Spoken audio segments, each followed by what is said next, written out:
Welcome to the morning, जहां हमारा बुनियादी मकसद है सुनने वालों की मनी आईक्यू को बेहतर बनाना। मैं आज सोच रही थी कि फ़र्ज़ करें एक बड़ी मल्टीनेशनल कंपनी है जिसकी प्रोडक्ट लाइन धड़ाधड़ बिक रही है। हाँ, यानी आमदनी में मुसलसल इजाफा देखा जा रहा है। बिल्कुल। और माल रुक नहीं रहा, स्टॉक मुसलसल क्लियर हो रहा है। लेकिन जब साल के आखिर में मालियाती रिपोर्ट सामने आती हैं तो पता चलता है कि खालिस मुनाफा, यानी जो असल कमाई थी, वो 91% तक तबाह हो चुकी है। वाकई ये सुनकर लगता है जैसे किसी ने हिसाब किताब में कोई बहुत बड़ी गलती कर दी हो। एग्जैक्टली मतलब ऐसा भला कैसे हो सकता है कि बिक्री में अजीम इजाफा हो लेकिन मुनाफा सिफर के करीब पहुंच जाए। देखें, कागज पर देखने में ये एक नामुमकिन सी बात लगती है, लेकिन एबट पाकिस्तान के साथ 2023 में बिल्कुल यही हुआ था।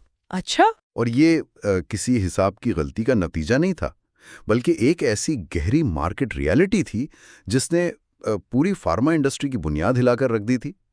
तो आज का हमारा ये तफसीली तज्जिया, जो कि हमारी अपनी गहरी मार्केट रिसर्च पर मबनी है, इसी मौजू पर है।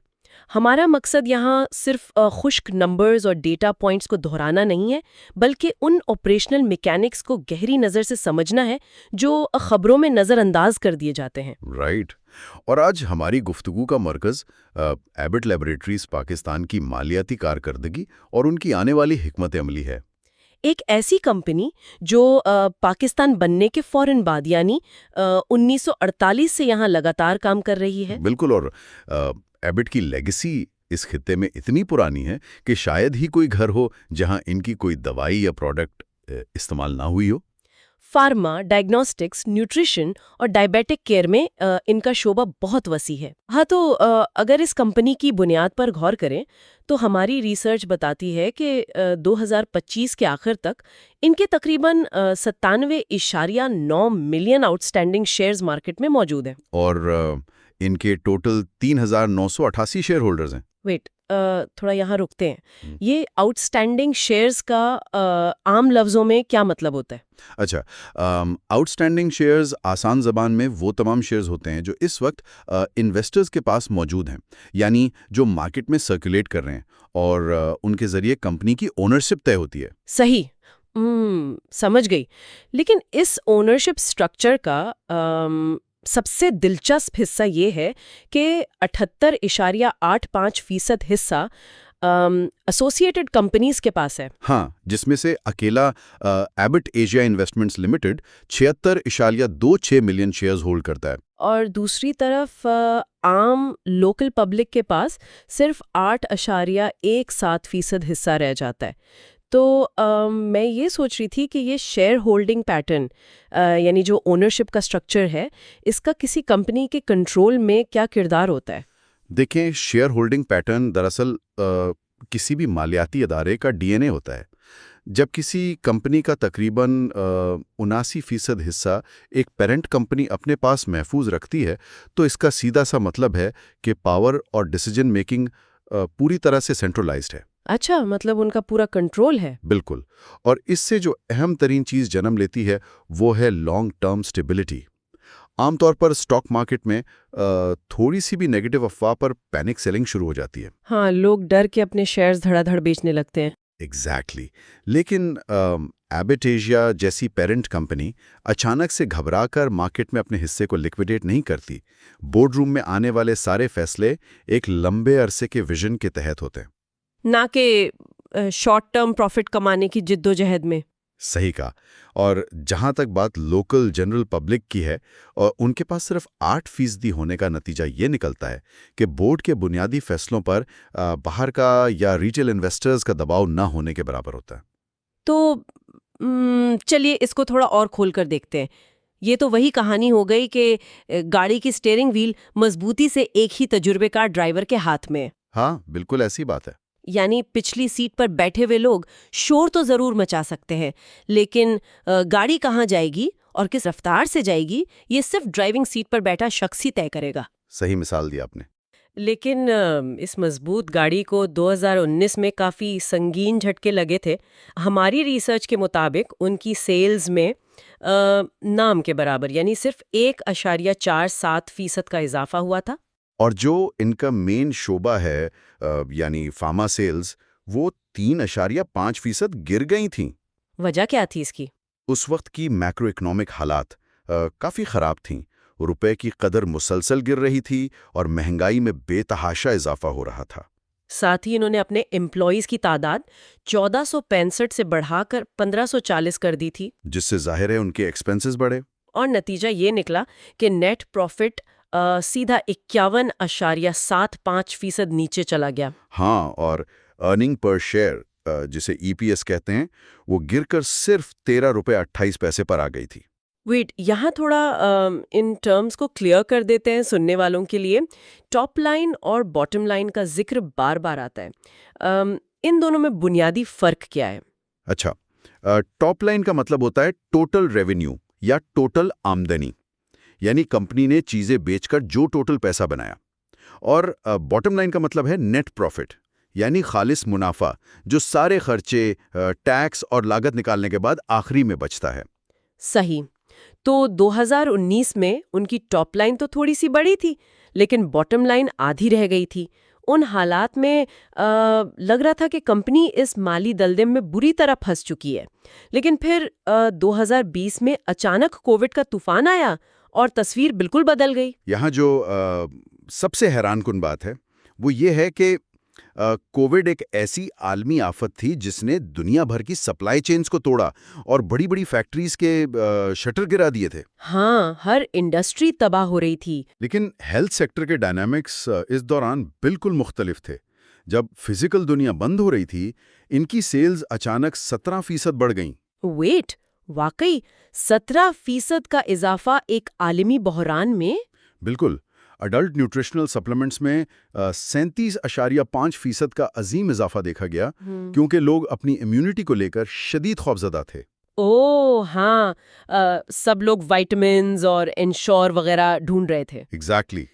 और फिर 2021 आते आते डायग्नोस्टिक सेल्स, जिसमें कोविड टेस्टिंग किट्स शामिल थीं, वो 75.9% बढ़ गईं। तो इसका नेट प्रॉफिट पर क्या असर पड़ा? मुनाफा 2020 में 218.9% ऊपर गया और उसके ऊपर 2021 में मजीद 31.57% बढ़ गया। उनका ग्रॉस प्रॉफिट मार्जिन 37.76% की बुलंद तरीन सतह पर पहुंच गया था। ये बिल्कुल ऐसा है जैसे तूफान में बाकी सब लोग डूब रहे हों, लेकिन एक शख्स उस तूफान की लहरों पर सबसे बेहतरीन सर्फिंग कर रहा हो। बहुत खूबसूरत मिसाल है।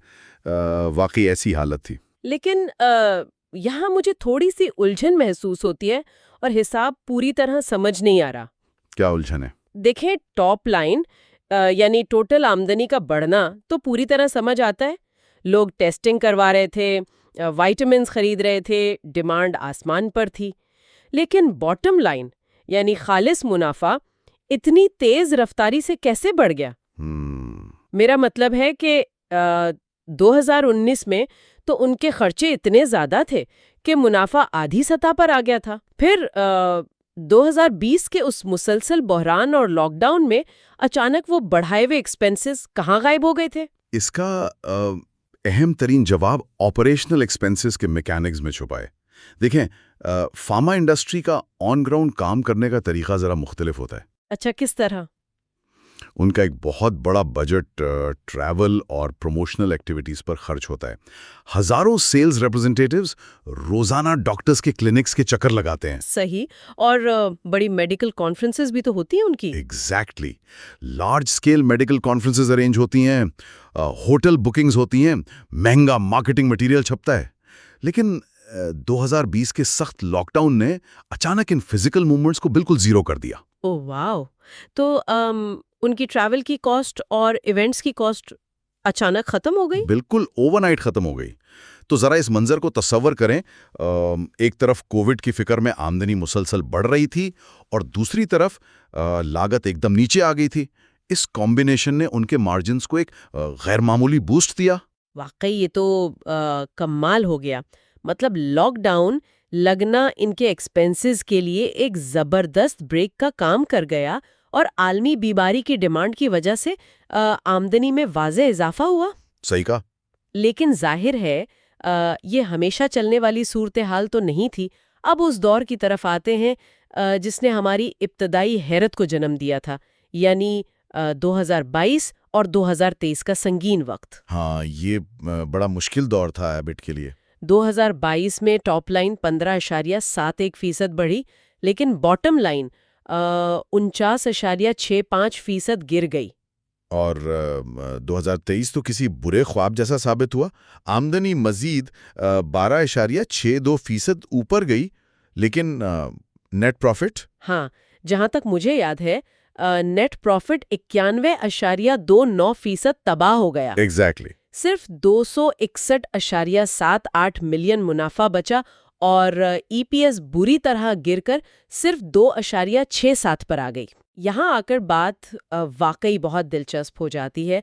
अगर कंपनी की सेल्स यानी माल लगातार बिक रहा है, डिमांड वैसी ही है, इन्वेंट्री क्लियर हो रही है, तो मुनाफा बनाने की लागत अचानक इतनी ज़्यादा कैसे बढ़ सकती है कि पूरा का पूरा मार्जिन ही निगल ले? अगर हम इसे बड़ी तस्वीर से जोड़ें तो इस मसले का सीधा ताल्लुक आलमी सियासी हालात और लोकल एनर्जी क्राइसिस से जुड़ा हुआ है। इसे फाइनेंस की ज़बान में कॉस्ट ऑफ डूइंग बिजनेस यानी कारोबार करने की लागत कहा जाता है। थोड़ा इसे और आसान लफ्जों में वाज़े करें। देखिए, फार्मा इंडस्ट्री में जो दवाई बनाने का असल कच्चा माल होता है, वो ज़्यादातर बाहर से इंपोर्ट किया जाता है। 2022 और 2023 में डॉलर के मुकाबले में रुपया तेजी से गिर रहा था। सही, मतलब करेंसी की बेकदरी हो रही थी। बिल्कुल, इसका बराह रास्त मतलब है कि पहले जो कच्चा माल 100 रुपए में आता था, अब वो दुगनी कीमत पर मिल रहा था।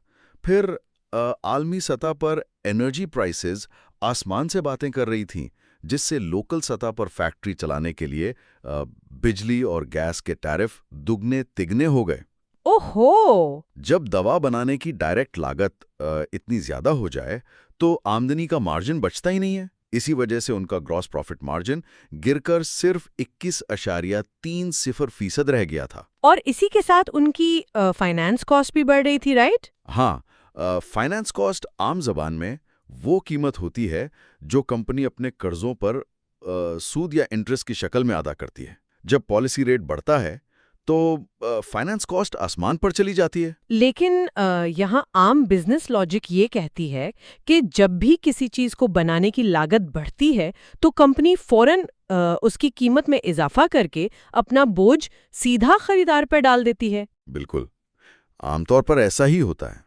तो क्या इनके पास दवाई की कीमतें बढ़ाने का इख्तियार नहीं था? यही फार्मा इंडस्ट्री का सबसे संगीन पेच है जो आसानी से आम लोगों को समझ नहीं आता।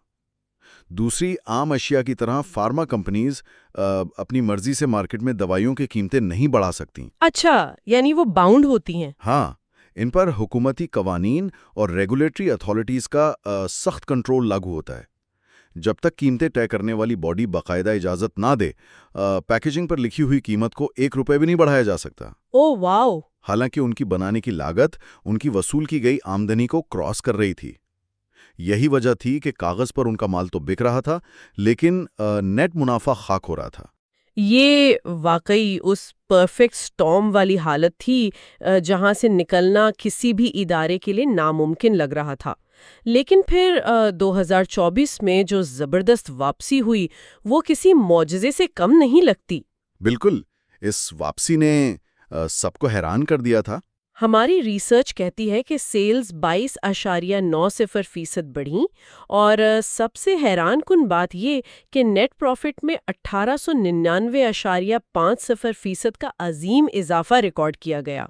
और ईपीएस जो 2.67 पर आ गई थी, वो 2024 में छलांग लगाकर 53.46 पर पहुंच गई। और 2025 तक आते आते ये 81.37 पर जा पहुंची। हालांकि इस दौरान डायग्नोस्टिक सेगमेंट में 18.2% कमी भी आई थी, क्योंकि अहम गवर्नमेंट टेंडर्स उनके हाथ से निकल गए थे। लेकिन फार्मा और न्यूट्रिशन सेगमेंट्स ने कमाल कर दिया।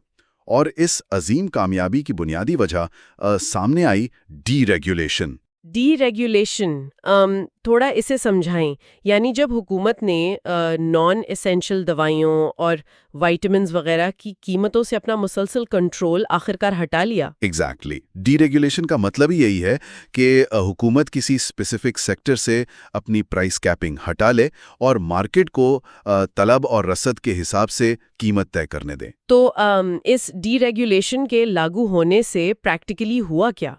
So what does this all mean? क्या सिर्फ अचानक नए प्राइस टैग्स लगाने से मुनाफा हजारों फीसद बढ़ गया? देखें, डीरेगुलेशन ने दरअसल उस प्रेशर वाल्व को रिलीज करने का काम किया जो सालों से दबा हुआ था।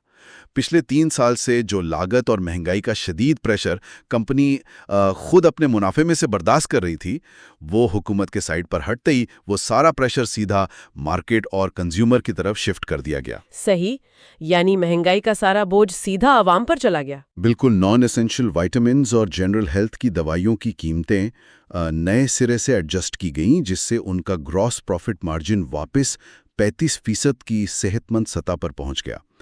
लेकिन इस अजीम फाइनेंशियल रिकवरी को सिर्फ महंगी दवाइयों का नतीजा समझना तस्वीर का आधा रुख होगा। अच्छा, तो इसका मतलब है कि कीमतें बढ़ाने के अलावा भी कुछ ऐसी पॉलिसीज और स्ट्रैटेजीज थीं जिन्होंने इतने बड़े मुनाफे को जन्म दिया? हाँ बिल्कुल, सिर्फ कीमत बदल देना किसी इतने बड़े इदारे को इतना मुनाफा बख्श नहीं बना सकता अगर अंदरूनी निज़ाम खराब हों। तो वो ऑपरेशनल एफिशिएंसीज हकीकत में क्या थीं? कंपनी ने अंदरूनी तौर पर भी अपनी सप्लाई चेन के पुराने इश्यूज को रिजॉल्व किया। इन्वेंट्री का बोझ जो 2023 में स्लो सेल्स की वजह से वेयरहाउस में जमा हो गया था, उसे बेहतर सप्लाई फोरकास्टिंग से ठीक किया गया। सही, मतलब जो चीजें एक्स्ट्रा बनकर पड़ी थीं उनको मैनेज किया गया। हाँ, और ऐसी माली लायबिलिटीज़ जो लगातार फाइनेंस कॉस्ट बढ़ा रही थीं, उन्हें बेहतर अंदाज में सेटल किया गया। तो यहाँ एक कामयाब स्ट्रैटेजी बनी। एक तरफ अपनी इंटरनल प्रोसेसेस को सुधारना और दूसरी तरफ आज़ाद मार्केट की बुनियाद पर कीमतें एडजस्ट करना। इन दोनों फोर्सेस ने मिलकर उनकी बॉटम लाइन को सीधा आसमान पर पहुंचाया। बिल्कुल ऐसा ही है। लेकिन अगर हम थोड़ा मजीद आगे बढ़ें और मुस्तकबिल पर गहरी नज़र डालें तो 2026 की शुरुआती रिपोर्ट्स एक नई और छुपी हुई परेशानी की तरफ इशारा कर रही हैं। और वो परेशानी क्या है? हमने Q1 2026 यानी इस साल के पहली सामाही के नंबर्स देखे हैं। सेल्स में नाम के बराबर यानी सिर्फ 2% इजाफा हुआ है। लेकिन ग्रॉस प्रॉफिट मार्जिन तो 37.83% पर ठीक लग रहा है ना? हाँ, वो ठीक लग रहा है, लेकिन यहाँ एक बहुत खतरनाक और अजीब सा ट्रेंड उभर रहा है। एक्चुअल वॉल्यूम्स में वाज़े कमी आई है। यानी अगर पहले लोग 10 बोतलें खरीदते थे तो अब शायद 8 खरीद रहे हैं। ओह अच्छा, इससे एक बहुत अहम सवाल पैदा होता है। इसका मतलब है कंपनी की सेल्स का फिगर सिर्फ इसलिए बढ़ावा लग रहा है क्योंकि अब दवाइयों की कीमत पहले से बहुत ज़्यादा है। एग्जैक्टली, सिर्फ कीमतें बढ़ने यानी प्राइस रिवीजन की वजह से उनकी टॉप लाइन बची हुई है। इसके अलावा इनकी फाइनेंस कॉस्ट लगभग 307% बढ़ चुकी है, जो कि लीज लायबिलिटीज की वजह से है। हालांकि डेट टू इक्विटी रेशियो लो होने की वजह से शायद ये फिलहाल कोई बड़ा खतरा ना हो। हाँ, पर माल का मुसलसल कम बिकना क्या ये आने वाले वक्त का सबसे बड़ा खतरा नहीं है? ये वाकई इस वक्त की सबसे बड़ी और तल्ख हकीकत है, जिसे कोई बढ़ी हुई कीमत छुपा नहीं सकती। महंगाई जब एक मखसूस हद को क्रॉस कर लेती है तो खरीदने की ताकत जवाब दे जाती है। आवाम की परचेजिंग पावर खत्म हो जाती है। बिल्कुल, दवाइयाँ जिंदगी के लिए इंतहाई ज़रूरी हैं, लेकिन विटामिन्स, सप्लीमेंट्स या हल्की फुल्की हेल्थ केयर प्रोडक्ट्स पर लोग मजबूरन समझौता शुरू कर देते हैं। और मज़ीद परेशानी की बात यह है कि आलमी हालात, ख़ास तौर पर मिडल ईस्ट की कशीदा हालात की वजह से सप्लाई लाइंस फिर से बुरी तरह मुतासिर हो रही हैं, जिससे APIs यानी एक्टिव फार्मास्यूटिकल इंग्रेडिएंट्स की कीमतें मजीद बढ़ सकती हैं। यहाँ APIs की टर्मिनोलॉजी थोड़ी वाज़ेह कर दें। हाँ, APIs दरअसल वो बुनियादी केमिकल या असल मवाद होता है जिससे दवाई बनती है। आम ज़बान में दवा का कच्चा माल। जब बाहर से आने वाला ये कच्चा माल महंगा होता है तो पूरी सप्लाई चेन डिस्टर्ब हो जाती है। सही। तो एक तरफ एक्चुअल वॉल्यूम्स गिर रहे हैं और दूसरी तरफ कच्चे माल की इंपोर्ट लागत दोबारा बढ़ने के खतरात मंडला रहे हैं। ऐसे हालात में सिर्फ हर साल कीमतें बढ़ाकर लंबे अरसे तक प्रॉफिट नहीं बनाया जा सकता। और शायद इसी चैलेंज को सामने रखते हुए हम देख रहे हैं कि अब एक नई हिकमत अमली सामने लाई जा रही है, यानी छोटे एसकेयूज को मार्केट में मुतारिफ करवाना। एसकेयू से आपकी मुराद स्टॉक कीपिंग यूनिट्स हैं? बिल्कुल। जिसे हम आसान लफ्ज़ों में मुख्तलिफ साइज़ की पैकेजिंग कहते हैं। अब मुख्तलिफ दवाइयों और न्यूट्रिशन प्रोडक्ट्स के छोटे साइजेस सामने आ रहे हैं, जैसे इंश्योर और पीडियाश्योर के छोटे पैकेट्स और इंजेक्टेबल आइबोप्रोफिन जैसी प्रोडक्ट्स। ये कंपनी की एक वाज़ेह कॉस्ट ऑप्टिमाइजेशन और डाउनसाइजिंग स्ट्रैटेजी है। लेकिन मैं यहाँ थोड़ा सा पुशबैक करना चाहूँगी। ये जो कॉस्ट ऑप्टिमाइजेशन की टर्म इतनी शान से यूज़ की जाती है, क्या इससे वाकई सस्ती हेल्थ केयर मिलती है? ये एक अच्छा पॉइंट है। मेरा मतलब है एक आम शख्स जिसे पूरे महीने का विटामिन कोर्स करना ज़रूरी है, क्या उसके लिए छोटा पैक खरीदना प्रैक्टिकली मददगार साबित होता है? या ये सिर्फ कंपनीज का एक साइकोलॉजिकल तरीका है कि कंज्यूमर को लगे कि वो सस्ती चीज़ खरीद रहा है? देखें, इस नुक्ते पर काफ़ी गहरी बहस हो सकती है, क्योंकि जनरल इकोनॉमिक्स के उसूलों के मुताबिक डाउनसाइजिंग में छोटा पैक अपनी पर यूनिट कॉस्ट के हिसाब से हमेशा बड़ा और महंगा ही पड़ता है। एग्जैक्टली पर ग्राम या पर पिल तो कीमत बढ़ जाती है। लेकिन जब हम ज़मीन पर मौजूद हकीकत को देखते हैं, जहां एक शख्स के पास यकमुश्त बड़ी रकम नहीं है कि वो बड़ी बोतल खरीद सके, वहां उसके पास थोड़ी रकम वाला छोटा पैक खरीदने का वाहिद ऑप्शन बचता है। सही। ये कंपनी की तरफ से प्राइस कॉन्शियस मैसेस को यानी आम आवाम को सिस्टम में बनाए रखने का एक तरीका है। खरीदार की सेहत और पूरा कोर्स वक्त पर हो रहा है या नहीं, ये एक अलग संगीन मसला है। हाँ, एज अ बिजनेस वो अपनी सेल्स बचाने की कोशिश कर रहे हैं। खालिस कारोबारी नुक्ता नज़र से कंपनी अपनी गिरते हुए वॉल्यूम्स को सिफर होने से बचाने की ये आखिरी कोशिश कर रही होती है, ताकि प्रोडक्ट उनकी पहुंच से बिल्कुल बाहर ना हो जाए। लेकिन ये सिर्फ कागजी कारोबारी नंबर्स तो नहीं है ना, इनके पीछे जिंदा इंसानों की शदीद मजबूरियां शामिल हैं। बिल्कुल, इन नंबर्स का ताल्लुक बराए रास्त लोगों की रोज़मर्रा ज़िंदगी से है। और इस पूरे तज्जिए के दौरान ये बात सबसे ज़्यादा उभर कर सामने आती है कि एदादो शुमार चाहे कितने ही हैरान कुन क्यों न हो, उनका सीधा असर आम जिंदगी की सेहत पर पड़ता है। सही कह रही हैं आप। तो आखिर में मैं सुनने वालों के सोचने के लिए एक गहरा सवाल छोड़ना चाहती हूँ। जब बड़ी फार्मा कंपनियाँ महंगाई से बचने के लिए छोटे पैकेट्स और डाउनसाइजिंग का सहारा लेती हैं, तो क्या आम आवाम वाकई पैसे बचा रही होती है? या फिर महंगाई की वजह से लोग सिर्फ अपनी ज़रूरत से कम इस्तेमाल करने पर मजबूर हो जाते हैं? यही सबसे बड़ा सवाल है। इस बिजनेस स्ट्रैटेजी और आम आदमी की सेहत के दरमियान इस कशमकश पर ज़रूर गौर करें। ये वाकई बहुत काबिले गौर पहलू है, जिसे नज़रअंदाज नहीं किया जा सकता। और ऐसी ही पेचीदा और गहरी हकीकतों को आम फहम ज़बान में आगे लाना ही द मॉनिक का बुनियादी मकसद है। आने वाली अपडेट्स के लिए बेल आइकन को प्रेस करें और हमारे चैनल को फॉलो, लाइक और सब्सक्राइब करना मत भूलें। और दोस्तों, कमेंट्स में ज़रूर बताएं कि आप आइंदा किस टॉपिक या किस कंपनी की मालियाती हालात पर ऐसी ही गहरी मार्केट रिसर्च पर मबनी गुफ्तगू देखना चाहते हैं। याद रखें, कागज पर लिखे हुए नंबर्स और परसेंटेजेस कभी पूरी कहानी नहीं बताते। उन्हें डीपली समझना हमारी अपनी जिम्मेदारी है। आज के इस तफसीली तज्जिए से हमें इजाजत दीजिए। खुदा हाफिज। खुदा हाफिज। Like and subscribe.